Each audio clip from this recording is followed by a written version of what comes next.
আবাস নিয়ে আজব আজব কীর্তি উঠে আসছে যখন তালিকায় নজর পড়ছে। যেমন হাসনাবাদে দেখা যাচ্ছে আবাসের তালিকায় এমন 57 জনের নাম আছে যাদের দোতলা তিনতলা বাড়ি, মার্বেল বসানো সেই বাড়িতে গাড়ি রয়েছে। আবার ঘাটালে পঞ্চায়েত প্রধানের বিরুদ্ধেই আবাসের তালিকায় স্বজন পোষণের অভিযোগ।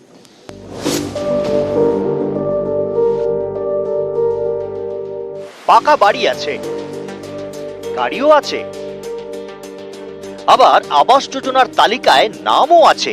এ ছবি উত্তর 24 পরগনার হাসনাবাদে। পাকা বাড়ির মালিকদের নাম রয়েছে বাংলা আবাস যোজনার তালিকায়। কারো একতলা বাড়ি, কারো আবার দোতলা বাড়ি।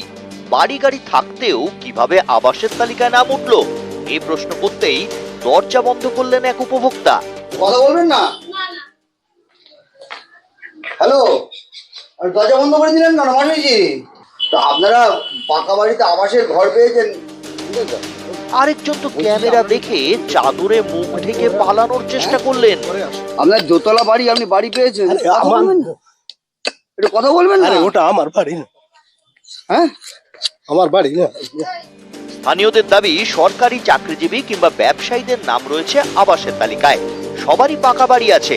হাসনাবাদ গ্রাম পঞ্চায়েত এলাকার আবাস তালিকায় এমন 57 জনের নাম রয়েছে বলে দাবি। তাদের নাম বাতিল করতে চেয়ে বিডিওর দ্বারস্থ হয়েছেন বিজেপি পরিচালিত হাসনাবাদ গ্রাম পঞ্চায়েতের প্রধান। যে লিস্টটা এসেছিল সেটা দেখে আমরা রীতিমতো অবজেকশন জানিয়েছি, কিন্তু সেটা কোনো অ্যালাও করেনি। ব্লক থেকে ইচ্ছে মতো ওদের মতো ওরা কাজ চালিয়ে যাচ্ছে। আমার কোনো কথাই সেখানে ওরা মানছে না। এটা রাজনৈতিক দল দিয়েও কাজ চলছে, প্লাস আর্থিক দিক দিয়েও কাজ চলছে ভিতর থেকে, যেটা সামনে আসছে না। আমরা সেটাকে সামনে আনতে চাইছি। আবাসে অনিয়ম রুখতে আসরে হাসনাবাদের পঞ্চায়েত প্রধান, আর পশ্চিম মেদিনীপুরের ঘাটালে গ্রাম পঞ্চায়েত প্রধানের বিরুদ্ধেই অনিয়মের অভিযোগ। এখানকার আজবনগর এক গ্রাম পঞ্চায়েত এলাকার আবাস তালিকায় পঞ্চায়েত প্রধানের স্বামী এবং বাবার নাম রয়েছে। স্থানীয়দের অভিযোগ, আবাসের ঘর দিতে স্বজন পোষণ করেছেন তৃণমূলের পঞ্চায়েত প্রধান। তাদের দাবি, গ্রামের অনেকেই মাটির ঘরে থাকেন, তারা আবেদন করেও আবাসের ঘর পাননি, অথচ পঞ্চায়েত প্রধানের স্বামী ও বাবার নাম রয়েছে আবাসের তালিকায়। প্রধানদের স্বামী এবং বাবার ওদের বাড়ি বন্যায় ডুবেনি, কিন্তু আমাদের কে না দিয়ে সে প্রধান আছে, তার মেয়ে প্রধান আছে বলে সে আগে তার বাবার বাড়িটা করছে। চাইছি আমারও বাড়ি আসুক, আমি থাকবো কোথায়? তাদের মেয়ে নেতা বলে তারা তাদের বাড়িটা হয়ে যাচ্ছে। তারা প্রধান বলে পাচ্ছে, গরিব লোককে দেওয়ার দরকার, কিন্তু গরিব লোককে তো দেওয়া হচ্ছে না।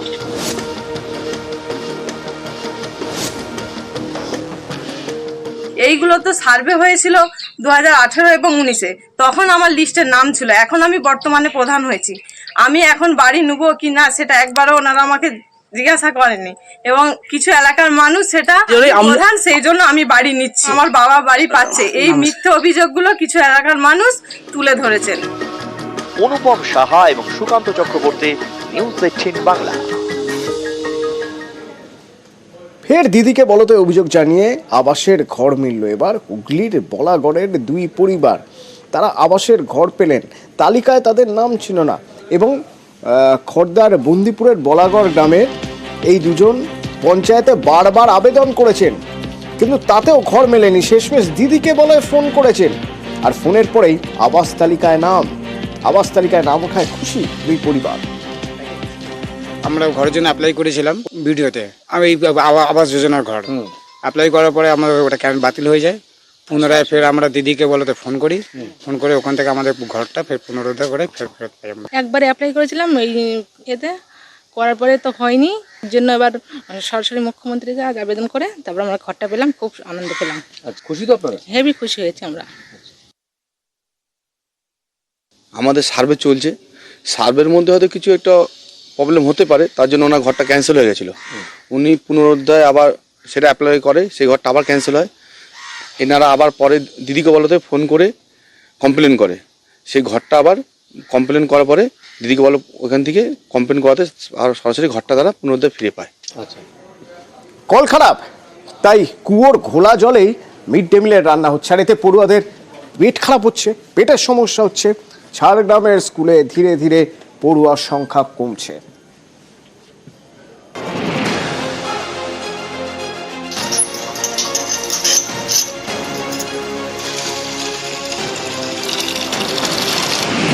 কুয়ো থেকে তোলা হচ্ছে জল, এই ঘোলা জলে রান্না করা হচ্ছে মিড ডে মিল। এ ছবি ঝাড়গ্রামের ডাইনমারি শিশু শিক্ষা কেন্দ্রে।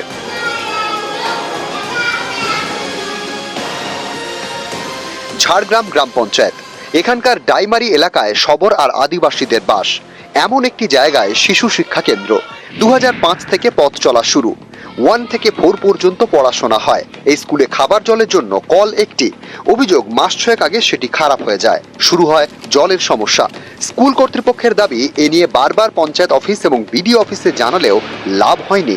তাই কুয়োর ঘোলা জলে মিড ডে মিলের রান্না হয়। অভিভাবকদের দাবি, এতে বাড়ছে পেটের রোগ। জলের সমস্যা আছে। কোন জল খায়? ওই আমাদের গ্রাম থাকতে কুয়ার থাকতে নিয়ে আসে, ওইখান থেকে জল দিতে হয়।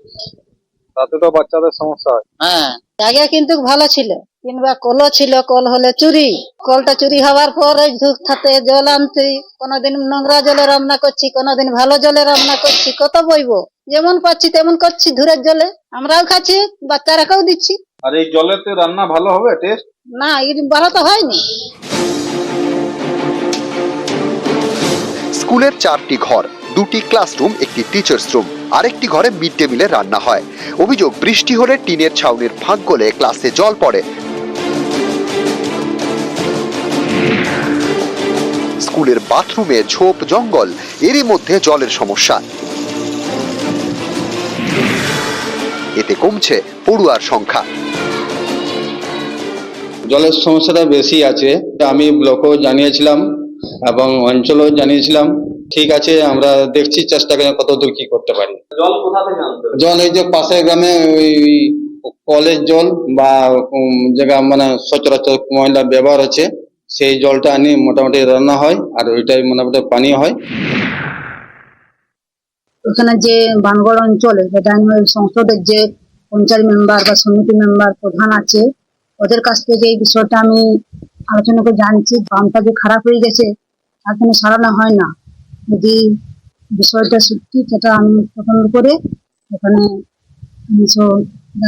পাঠাবো যে কলটা যাতে তাড়াতাড়ি তার সারানোর ব্যবস্থা করা হয়। ঝাড়গ্রাম থেকে রাজু সিং, নিউজ 18 বাংলা। নরবরে সেতু ছিল, একসময় ভাঙতই, ভেঙে পড়লো। আর তারপরে কি হলো? 2 মেদিনীপুরের 15টি গ্রাম বিচ্ছিন্ন। এপারের মানুষ ওপারে যেতে পারছেন না, ওপারের মানুষ এপারে আসতে পারছেন না। ওদিকে জলপাইগুড়িতে বাঁশের সাঁকোয় পদে পদে বিপদ।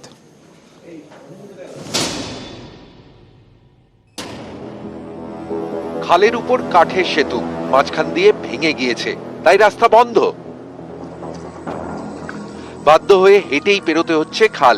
এ পথে যখন তখন বিপদ। পশ্চিম মেদিনীপুরের দাসপুর 1 নম্বর ব্লক, এখানকার নন্দনপুর 2 নম্বর গ্রাম পঞ্চায়েত এলাকার গা ঘেঁষে বয়ে গিয়েছে ভসরা খাল।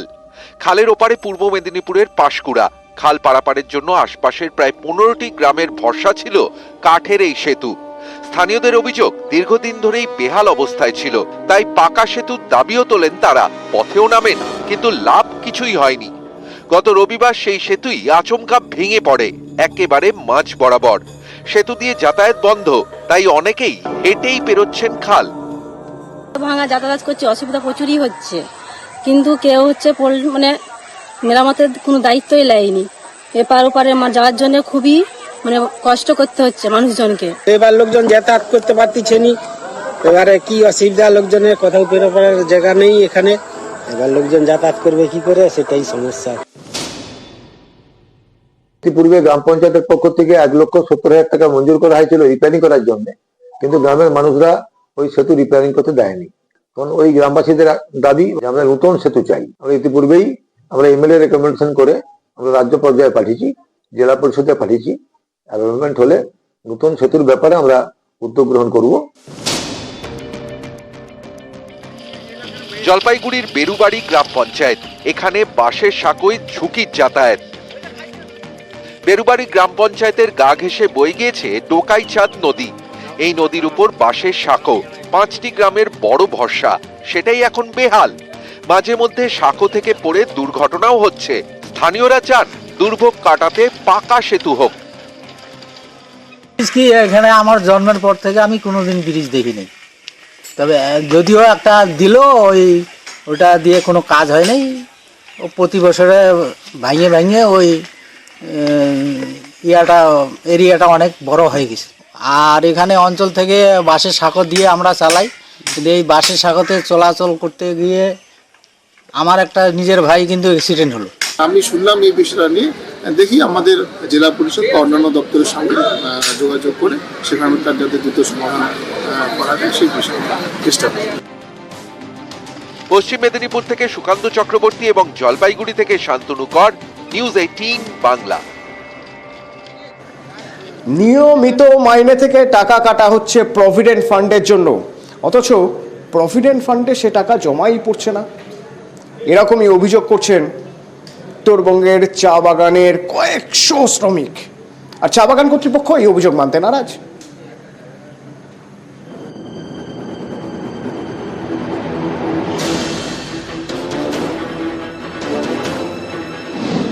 বেসিক স্যালারি থেকে পিএফ হিসেবে 12% কেটে নেওয়া হচ্ছে, কিন্তু চা শ্রমিকরা সেই পিএফ এর টাকা পাচ্ছেন না বলে অভিযোগ। তাদের দাবি, বেতন থেকে টাকা কাটা হলেও সেটা পিএফ এ জমাই পড়ছে না। টাকা যদি কাটে তাহলে জমা তো করতেই লাগবে, জমা করে দেন তাহলেই হয়ে গেল, কিন্তু ওরা জমাই করছে না। আমরা পিএফ ডিপার্টমেন্টকে বারবার বলেছি আপনারা কেস করেন, আপনাদের যদি পিএফ জমা না করে তাহলে তো আপনাদের তো আইনি অধিকার আছে, আপনি কেস করতে পারেন, আপনারা কেস করেন। তাও পিএফ ডিপার্টমেন্ট কেস করছে না। আমরা কালকে গিয়েছিলাম পিএফ কমিশনারকে কথা বলতে, উনি বলেছে আমরা 2টা বাগানের জন্য কেস করেছি বলে, কিন্তু আমরা বলি শুধু এখানে 2টা বাগান নেই, এখানে 30-40টা বাগান আছে। আপনারা সব বাগানকেই পাঠান, নোটিশ পাঠান যে আপনারা এটা জমা করেন পিএফ। মাসে মাসে কাটা হয় পিএফ, অবসরের পর এই পিএফ এর টাকাই বড় ভরসা, সেই টাকাই মিলছে না বলে অভিযোগ উত্তরবঙ্গের চা শ্রমিকদের। তাদের দাবি, প্রভিডেন্ট ফান্ডে ঠিকমতো টাকা জমাই দেওয়া হয়নি। 2023 से जून महीना से मैंने पीएफ जमा नहीं हुआ है, पीएफ का जमा नहीं हुआ है। अभी रिटायरमेंट में भी रिटायर होने के बाद में 6 महीना साल भर लगा देता है, उसका नामकटी का बदली गिनती भी नहीं हो रहा है। जिसका परिवार में 2 परिवार है, अभी नाम बदली गिनती नहीं होगा तो वो खाएगा क्या। দার্জিলিং থেকে ডুয়ার্স, উত্তরবঙ্গের বিস্তীর্ণ এলাকা জুড়ে চা বাগান। এই চা বাগানে কাজ করেই অনেকের সংসার চলে। এরকম বহু চা শ্রমিকের অভিযোগ, বেতন থেকে টাকা কাটা হলেও 2023 সালের জুন মাস থেকে পিএফ এর টাকা জমা পড়েনি। 1-1.5 বছর ধরে টাকা হয়তো জমা পড়েনি। এই ব্যাপারে তো মালিক কর্তৃপক্ষই বলতে পারবে যে টাকা জমা করছে কি করছে না। অ্যাকচুয়ালি আমার কাছে তো এরকম কোনো নিউজ নেই। আমাদের মেম্বার গার্ডেনের সব গার্ডেনে পিএফ আপডেট আছে। যদি কোনো বাগানে থেকে থাকে আমার মনে হয় সেগুলো একদম যেগুলো সিক গার্ডেন এবং বন্ধের মুখে অ্যাবান্ডমেন্ট আছে সেগুলোতেই হওয়া উচিত। তাছাড়া আমার যতটুকু জানা আছে যে অন্যান্য গার্ডেনে সেরকম কোনো সমস্যা নেই। যে কোনো সংস্থাই একটা আইনের কাঠামোর মধ্যে চলে, তো অতএব তিনি আইনকে মান্যতা দিয়ে চলছেন বলে আমি ধরে নেব, যতক্ষণ আমার কাছে উপযুক্ত প্রমাণ সহ হাজির থাকবে যে কোথাও আইনের ঘাটতি হচ্ছে বা আইন মানা হচ্ছে না। শ্রমিকরা বললে সেটা সত্যও হতে পারে, ভুলও হতে পারে। নিউজ 18 বাংলা।